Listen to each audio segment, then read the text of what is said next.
নমস্কাৰ আপোনালোক সকলোকে পুনৰবাৰ টিকে মাইণ্ডৰ অন্য এটা ৰাতিপুৱাৰ ধামাকাদাৰ খবৰলৈ স্বাগতম জনাইছো। অন্য দিনাৰ দৰে আজিও আপোনালোকৰ বাবে দিনটোৰ কেইবাটাও গুৰুত্বপূৰ্ণ খবৰ লৈ আহিছো। যোৱাকালি ভিডিঅ'টো আপলোড কৰা অকণমান দেৰি হ'ল, আশা কৰোঁ আজি আপোনালোকে খবৰকেইটা সময়মতে লাভ কৰিছে। আগবাইছোঁ আজিৰ প্ৰথম খবৰটোৰ ফালে। প্ৰথম খবৰটো ওলাইছে ডাম্পাৰৰ ওপৰত। বিগত কেইদিনমানত আমাৰ অসমত ডাম্পাৰৰ খুন্দাত কেইবাজনো লোকৰ মৃত্যু হৈছে।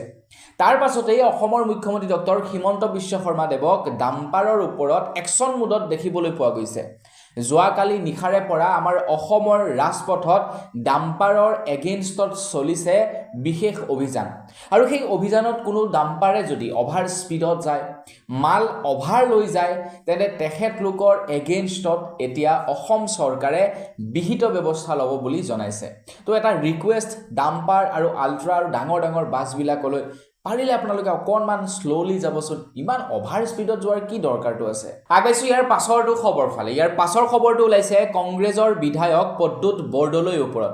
এসময়ত তেখেত আমাৰ অসমৰ এজন সক্ৰিয় মন্ত্ৰী আছিলে, বৰ্তমান সময়ত তেখেত এজন বিধায়ক। যিহেতু বৰ্তমান কংগ্ৰেছৰ চৰকাৰ নাই, তেখেত এজন বিধায়ক হৈ আছে। এতিয়া তেখেতৰ ওপৰত বিভিন্ন সময়ত বিভিন্ন খবৰ ওলাই থাকে। অকল তেখেতৰ ওপৰতেই নহয়, গোটেই কংগ্ৰেছ পাৰ্টিটোৰ ওপৰতেই বিভিন্ন সময়ত বিভিন্ন খবৰ ওলাই পৰে যে কংগ্ৰেছৰ পালি নেতাসকলে টিকট বিতৰণ কৰিবৰ কাৰণে পইচা সংগ্ৰহ কৰে বুলি আমি বিভিন্ন খবৰ শুনা পাই থাকোঁ। এতিয়া সেই সময়তে প্ৰদ্যুৎ বৰদলৈৰ ওপৰত খবৰ ওলাইছে যে টিকটৰ নামত তেখেতে এগৰাকী যুৱতীৰ পৰা প্ৰায় 20 লাখ টকাৰ দাবী উত্থাপন কৰিছিলে বুলি জনাইছে। এই সন্দৰ্ভত এতিয়ালৈকে প্ৰদ্যুৎ বৰদলৈৰ তৰফৰ পৰা একো ষ্টেটমেণ্ট অহা নাই। অনাগত সময়ত আমি দেখা পাম কি হয় কি নহয়। আপোনালোকে কি ক'ব এই সন্দৰ্ভত কমেণ্ট ছেকশ্যনত লিখি থৈ যাব। আগবাইছোঁ ইয়াৰ পাছৰটো খবৰ ফালে। আপোনালোকৰ বাৰু হবি কি? বৰ্তমান সময়ত মোৰ হবি বুলি ক'লে আপোনালোকে শুনিলে আচৰিত হ'ব। মোৰ বৰ্তমান হবি হৈছে ভিডিঅ' বনোৱা। আগতে হবি বেলেগ আছিলে, কিন্তু এতিয়া ভিডিঅ' বনোৱাটোৱে হৈছে মোৰ একমাত্ৰ হবি। মোৰ ভিডিঅ' বনাই ভাল লাগে। মই যদি কেইদিনমান কণ্টিনিউ ভিডিঅ' নবনাওঁ ন, মোৰ এনেকুৱা লাগে যেন মই এনেকুৱা এটা গ্লাছৰ বাকচৰ ভিতৰত সোমাই আছোঁ, না মই উশাহ পাইছোঁ, না মোৰ ভাত হজম হৈছে, এনেকুৱা লাগে দুদিনমান ভিডিঅ' নবনোৱাৰ লগে লগে। আপোনালোকৰ বৰ্তমান হবি কি কমেণ্ট ছেকশ্যনত জনাই থৈ যাব। তো এগৰাকী ছোৱালীৰ যোৱাকালি এটা ভিডিঅ' ভাইৰেল হৈছে, যিটো ভিডিঅ'ত দেখা পাইছোঁ ছোৱালীজনীৰ হবি হৈছে মহ মৰা। মহ মৰাটো হৈছে ছোৱালীজনীৰ হবি। আৰু ছোৱালীজনীয়ে কেইটা মহ মাৰে, ক'ত মাৰিলে, কিমান তাৰিখত মাৰিলে, সকলোবিলাক ডাটা কালেক্ট কৰি থয়। এটা আচৰিত ধৰণৰ হবি দেখা পালোঁ প্ৰথমবাৰৰ বাবে। মোৰ লগৰ ছোৱালীজনীৰ হবি আছিলে শুই ভাল পায়। মোৰ লগৰজনীতকৈও এতিয়া এখাপ ওপৰৰ এইগৰাকী ছোৱালী, মহ মাৰি ভাল পায় এই ছোৱালীজনী। আপোনালোকৰ হবি কি আছিলে বা কি হয় কমেণ্ট ছেকশ্যনত জনাই থৈ যাব। আগবাইছোঁ ইয়াৰ পাছৰটো খবৰ ফালে। ইয়াৰ পাছৰ খবৰটো ওলাইছে হোৱাটছআপ স্কেমৰ ওপৰত। আপুনিও যদি হোৱাটছআপ ব্যৱহাৰ কৰে তেন্তে সাৱধান, কিন্তু আপোনালোকে ভালদৰে হোৱাটছআপ ব্যৱহাৰ কৰিব।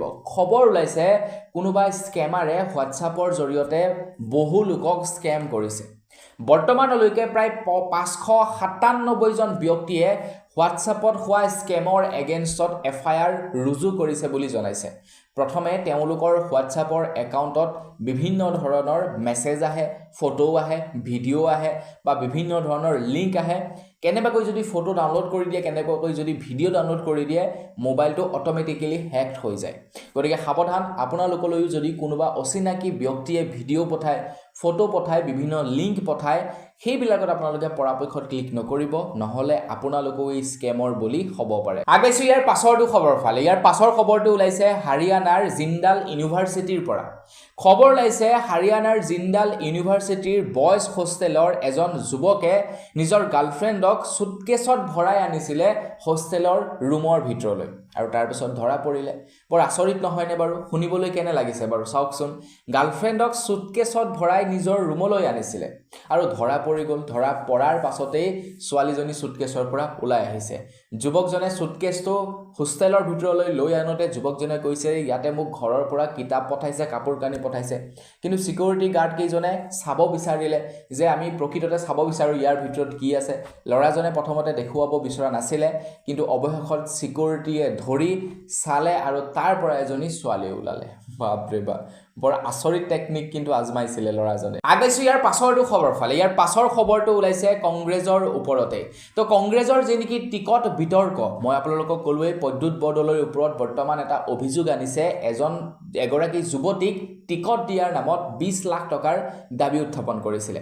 এই সম্পৰ্কত যেতিয়া নেকি ভূপেন বৰা ডাঙৰীয়াক সোধা হ'ল, তেতিয়া ভূপেন বৰা ডাঙৰীয়াই কৈছে যে বৰ্তমান সময়ত এনেকুৱা ধৰণৰ বিতৰ্কবিলাকত লাগি থকাতকৈ আমি এতিয়া নিৰ্বাচনী প্ৰচাৰৰ কামত লাগিব লাগে।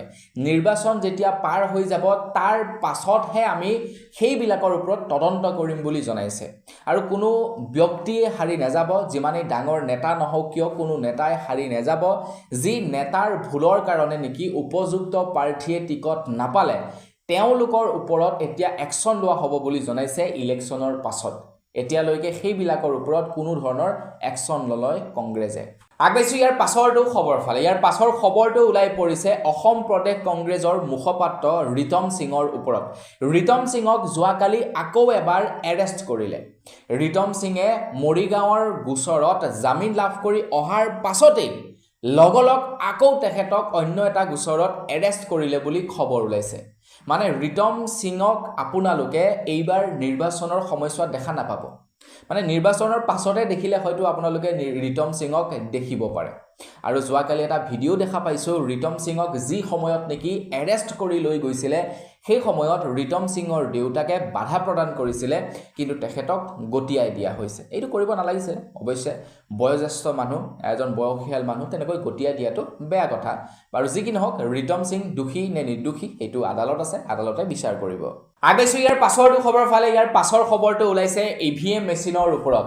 তো EVM মেচিনক লৈ বিভিন্ন সময়ত বিৰোধী পাৰ্টিসকলে বিভিন্ন ধৰণৰ প্ৰশ্ন উত্থাপন কৰি থাকে।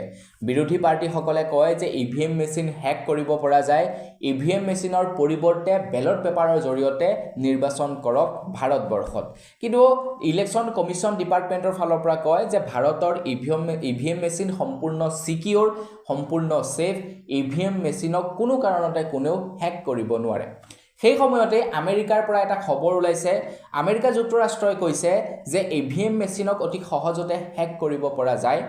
EVM মেচিন যিহেতু এটা ইলেক্ট্ৰনিক ডিভাইচ, গতিকে সেই বস্তুটোক হেক কৰিব নোৱাৰাটো কোনো কাৰণ নাই বুলি জনাইছে। তো সেই সময়তে আমাৰ ভাৰতৰ ইলেকশ্যন কমিশ্যন ডিপাৰ্টমেণ্টে কৈছে যে কিছুমান দেশৰ EVM ইণ্টাৰনেট আৰু ব্যক্তিগত নেটৰ দ্বাৰা সংযুক্ত থাকে, যাৰ বাবে নেকি সেইবিলাক হেক কৰিব পাৰে, কিন্তু আমাৰ ভাৰতৰ EVM মেচিনক হেক কৰিব নোৱাৰে বুলি জনাইছে। মানে আমেৰিকা যুক্তৰাষ্ট্ৰৰ টেকন'লজিতকৈ আমাৰ ভাৰতৰ টেকন'লজি বৰ্তমান সময়ত বহু গুণে আপডেট বুলি আমি ক'ব পাৰোঁ। আগবাইছোঁ ইয়াৰ পাছৰটো খবৰ ফালে। আমাৰ অসম চৰকাৰে আকৌ এবাৰ ল'বলৈ গৈ আছে লোন। 22 এপ্ৰিলত পুনৰবাৰ, মানে বহাগ বিহুৰ পাছতেই পুনৰবাৰ অসম চৰকাৰে প্ৰায় 900 কোটি টকাৰ ঋণ ল'বলৈ গৈ আছে বুলি জনাইছে। এতিয়ালৈকে প্ৰায় 8,000 কোটিমান টকা লোন লৈ পেলালে এই 2025 চনৰ আৰম্ভণিতেই অসম চৰকাৰ। আগবাইছোঁ ইয়াৰ পাছৰটো খবৰ ফালে। ইয়াৰ পাছৰ খবৰটো ওলাইছে আমেৰিকাৰ পৰা। আমেৰিকাৰ নতুন ৰাষ্ট্ৰপতি যেতিয়াৰে পৰা ডোনাল্ড ট্ৰাম্প আহিলে, ডোনাল্ড ট্ৰাম্প অহাৰে পৰা তাত যিসকল নেকি বিদেশী ব্যক্তি আছে তো তেওঁলোকৰ ওপৰত বিৰাটেই ষ্ট্ৰিক্ট হৈছে ডোনাল্ড ট্ৰাম্প। আমাৰ বহুতো ভাৰতীয়ক ডোনাল্ড ট্ৰাম্পে ভাৰতলৈ পঠিয়াই দিলে যিসকলৰ কোনো ধৰণৰ কাগজ পাতি নাছিলে, মানে যিবিলাক অবৈধভাৱে আছিলেগৈ আমেৰিকাত, সেইসকলক ভাৰতলৈ উভতাই পঠিয়ালে। এতিয়া ডোনাল্ড ট্ৰাম্পৰ চৰকাৰে ঘোষণা কৰি দিছে যে আমেৰিকাত যিসকল ব্যক্তিয়ে 30 দিনতকৈ অধিক আছে তেওঁলোকে এটা নিৰ্দিষ্ট পৰ্টেলত এতিয়াৰে পৰা ৰেজিষ্ট্ৰেশ্যন কৰিব লাগিব, আৰু কোনো লোকে যদি ৰেজিষ্ট্ৰেশ্যন নকৰে তো তেওঁলোকৰ ওপৰত বিহিত ব্যৱস্থা ল'ব বুলি জনাইছে। মানে ডোনাল্ড ট্ৰাম্পৰ চৰকাৰে এইটো চাব বিচাৰিছে যে কিমান বিদেশী মানুহ বৰ্তমান সময়ত আমেৰিকাত সোমাই আছে, আৰু হয়তো তেওঁলোকৰ নিজৰ দেশলৈ পঠাই দিব পাৰে। আগবাইছোঁ ইয়াৰ পাছৰটো খবৰ ফালে। ইয়াৰ পাছৰ খবৰটো ওলাইছে টিংখঙৰ পৰা। টিংখঙৰ পঞ্চায়ত নিৰ্বাচনৰ ওপৰতে ওলাইছে খবৰ। যিহেতু নিৰ্বাচন আহি আছে, গতিকে নিৰ্বাচনৰ ওপৰতে যথেষ্ট খবৰ আহিব এইকেইদিন। আপোনালোকে ভাল পায় নে বেয়া পায় কমেণ্ট ছেকশ্যনত জনাব। যদি বেয়া পায় মই আপোনালোকক বাৰু পঞ্চায়ত নিৰ্বাচনৰ লগত জড়িত খবৰবিলাক অকণমান কমকৈ দিবলৈ ট্ৰাই কৰিম। তো টিংখঙৰ পৰা খবৰ ওলাইছে টিংখঙত এইবাৰ বোলে মহিলাৰ ৰিজাৰ্ভেশ্যন কৰিছিলে যে মহিলাইহে নিৰ্বাচন খেলিব পাৰিব, বেলেগে নিৰ্বাচন খেলিব নোৱাৰিব। তো বিজেপিয়ে নিজৰ মহিলা প্ৰাৰ্থী বা মহিলা কেণ্ডিডেট দিলে, কিন্তু কংগ্ৰেছ আৰু অসম জাতীয় পৰিষদে ইমানেই এটা ভুল কাম কৰি দিলে, তেওঁলোকে কি কৰিলে, মহিলা কেণ্ডিডেটৰ পৰিৱৰ্তে পুৰুষ কেণ্ডিডেটক নমিনেশ্যন দি দিলে। আৰু কি হ'ল, তাৰ পাছত সেইটো ৰিজেক্ট হ'ল আৰু বিজেপিৰ মহিলা কেণ্ডিডেট গৰাকী বিনা প্ৰতিদ্বন্দ্বিতাৰে জয়ী হ'ল। আগবাইছোঁ ইয়াৰ পাছৰটো খবৰ ফালে। ইয়াৰ পাছৰ খবৰটো ওলাইছে আমেৰিকা আৰু চাইনাৰ যুদ্ধৰ ওপৰত। বৰ্তমান আমেৰিকা আৰু চাইনাৰ মাজত টেক্সৰ যুদ্ধ লাগি আছে। ফিজিকেলি যুদ্ধ নহয়, টেক্সৰ যুদ্ধ লাগি আছে। আমেৰিকাই চাইনাৰ ওপৰত বৃদ্ধি কৰি দিছে 124%লৈকে টেক্স, আৰু তাৰ ফলত এতিয়া চাইনাই আমেৰিকালৈ মাল নপঠোৱা হৈছে। সেই সময়তে এতিয়া খবৰ ওলাইছে 15 লাখ আইফোন ক্ৰয় কৰিছে আমেৰিকাৰ উদ্যোগ বা বিজনেছমেনবিলাকে ভাৰতৰ পৰা, আৰু ইয়াৰ ফলত আমাৰ ভাৰতৰ যথেষ্ট পৰিমাণৰ লাভ হৈছে। ডোনাল্ড ট্ৰাম্প আৰু মোদী দুয়োজন বিৰাটেই মানে, আমাৰ মোদী ডাঙৰীয়া বিৰাটেই মানে তেওঁলোকৰ ৰিলেশ্যন ভাল, আৰু তেওঁলোক দুজনে চাগে পাতি মেলি এইটো সিদ্ধান্ত লৈছে নেকি যে চাইনাৰ ওপৰত টেক্স বৃদ্ধি কৰি দিয়ে, চাইনাৰ পৰা মালবিলাক অহাটো বন্ধ হৈ যাব, আমাৰ ভাৰতৰ পৰা মালবিলাক যাব। মানে আল্টিমেটলি হয়তো হ'বও পাৰে, পাৰ্টনাৰশ্বিপ কিবা থাকিবও পাৰে। আগবাইছোঁ ইয়াৰ পাছৰটো খবৰ ফালে। ইয়াৰ পাছৰ খবৰটো ওলাইছে গুৱাহাটী মহানগৰীৰ পৰা।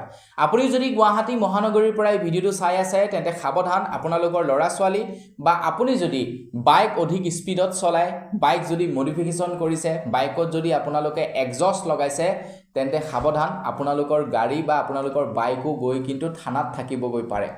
যোৱাকালি অসম পুলিচে কেইবাখনো বাইক জব্দ কৰিছে, যিবিলাক বাইকত নেকি এক্সজষ্ট লগাই থৈছিলে, অভাৰ স্পীডত চলাইছিলে ল'ৰাবিলাকে বাইক, সেইবিলাক নি থানা পোৱালেগৈ।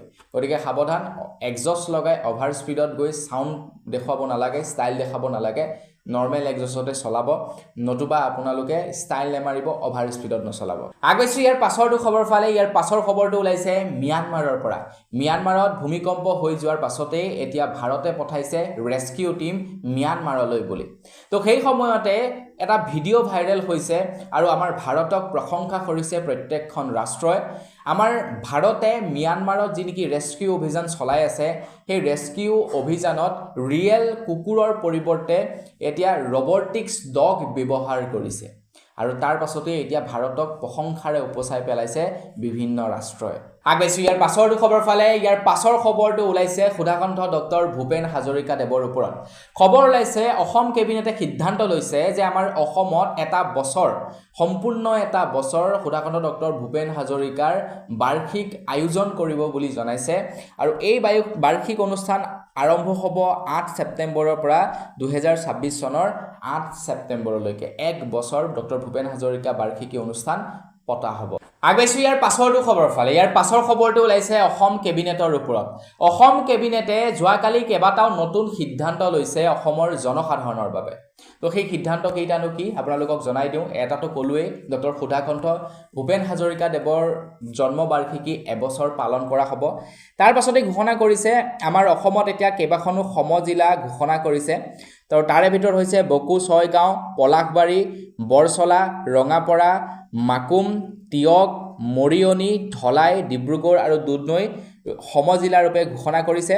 তাৰ পাছতে কৈছে কৰ্কট ৰোগৰ গুণগত মানৰ চিকিৎসা কৰিব আছাম কেঞ্চাৰ কেয়াৰ ফাউণ্ডেশ্যনৰ অধীনত ৰাজ্যৰ বিভিন্ন প্ৰান্তত প্ৰায় 16খনকৈ কেঞ্চাৰ কেয়াৰ হস্পিটেল গঢ়ি উঠিব, আৰু তাৰে ভিতৰত এতিয়ালৈকে প্ৰায় 9খনৰ কাম সম্পূৰ্ণ হৈছে। বাকী কেইখনৰ কাম সম্পূৰ্ণ কৰিবৰ কাৰণে 250 কোটি টকা অসম চৰকাৰৰ কেবিনেটে অনুমোদন জনাইছে। তাৰ পাছতে কৈছে অসম দুগ্ধ বিশাল পৰিকল্পনা কৰিব বুলি জনাইছে।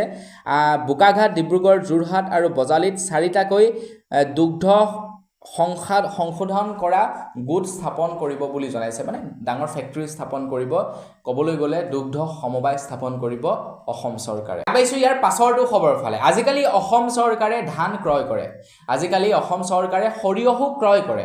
আপোনালোকে যদি ধান খেতি কৰে, সৰিয়হ খেতি কৰে, তেন্তে অসম চৰকাৰক বিক্ৰী কৰিব পাৰে, আৰু অসম চৰকাৰে বজাৰৰ মূল্যতকৈ বেছি মূল্য আপোনালোকক দিব ধানত আৰু সৰিয়হত। এইটো এটা ভাল ফেচিলিটি দিছে অসম চৰকাৰে। তো অসম চৰকাৰৰ ফালৰ পৰা ঘোষণা কৰিছে এতিয়ালৈকে অসম চৰকাৰে প্ৰায় 4 লাখ মেট্ৰিক টন ধান ক্ৰয় কৰিছে আৰু এটা মাইলষ্টন এচিভ কৰিবলৈ সক্ষম হৈছে বুলি জনাইছে। আমাৰ তৰফৰ পৰা অসম চৰকাৰলৈ বহুত বেছি শুভেচ্ছা জনালোঁ। পাইছোঁ ইয়াৰ পাছৰটো খবৰ ফালে। ইয়াৰ পাছৰ খবৰটো ওলাইছে জোনাইৰ পৰা। খবৰ ওলাইছে জোনাইত এজন ছাত্ৰ নেতাক, এজন আছুৰ নেতাক এজন পুলিচে এটেক কৰে, শাৰীৰিকভাৱে এটেক কৰে, যাৰ ফলত নেকি এটা দাঁত ভাঙি যায় আৰু শৰীৰৰ বিভিন্ন স্থানত আঘাতপ্ৰাপ্ত হয়। এতিয়া সেই সময়তে খবৰ ওলাইছে সেই আৰক্ষীজনক এতিয়া শাস্তিমূলক বদলি দিছে বুলি খবৰ ওলাইছে। জোনাই মহকুমা আৰক্ষী বিষয়া সূৰ্যকান্ত মৰাণক শাস্তিমূলক বদলি টেঙাখাটৰ 19 APBNলৈ বদলি কৰিছে সূৰ্যকান্ত মৰাণক। তো এতিয়া আছুৰ তৰফৰ পৰা জনাইছে যে ছাত্ৰ নেতাজনৰ গাত যেইটা কোব মাৰিছিলে প্ৰত্যেকটো কোবৰ হিচাপ ল'ব এতিয়া আছুৰ তৰফৰ পৰা। আগাইছোঁ ইয়াৰ পাছৰটো খবৰ ফালে। ইয়াৰ পাছৰ খবৰটো ওলাইছে পতঞ্জলিৰ ওপৰত আৰু এই খবৰটো প্ৰকাশ কৰা হৈছে দ্য ক্ৰছ কাৰেণ্টত।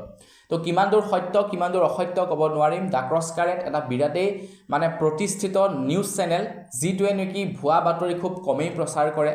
সেইবাবে এই খবৰটোৰ সম্পৰ্কে জনাইছোঁ আপোনালোকক।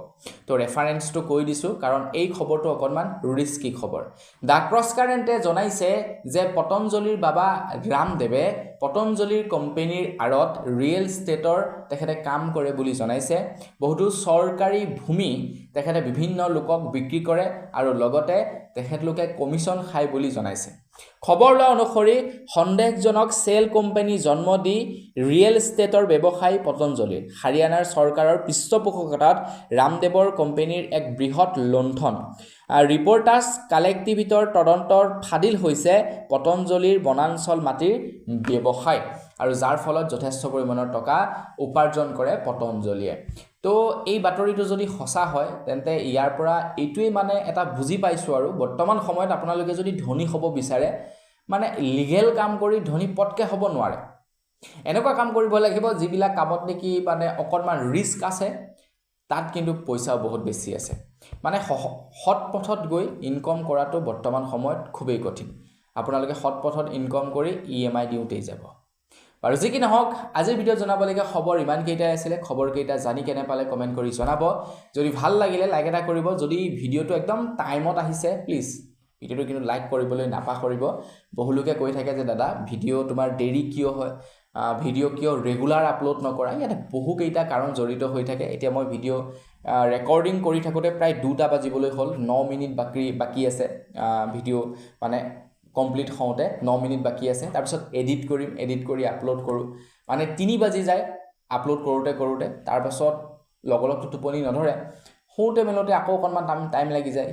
টোপনি আকৌ ৰাতিপুৱা যদি সোনকালে উঠি দিওঁ সেই গোটেই দিনটো আপোনাৰ টোপনি ক্ষতি হৈ থাকে। সেইদিনাখন সোনকালে শুবলৈ মন যায়, সোনকালে শুই দিয়া যায়। সেই মানে সমস্যা হয়, যাৰ কাৰণে ভিডিঅ'বিলাক অকণমান ৰেগুলাৰ নাহে আৰু। বাকী যি কি নহওক আপোনালোকে যেনেকুৱা ধৰণৰ ছাপোৰ্ট কৰে বিৰাট ভাল লাগে। আপোনালোকৰ কাৰণে এটা মোৰ বিৰাট ডাঙৰ চেলুট। তো আজিৰ ভিডিঅ'টো মানে পুনৰ এটা ভিডিঅ'ত সকলোকে লগ পোৱাৰ খাই বিদায় মাগিছোঁ। ধন্যবাদ। জয় অসম।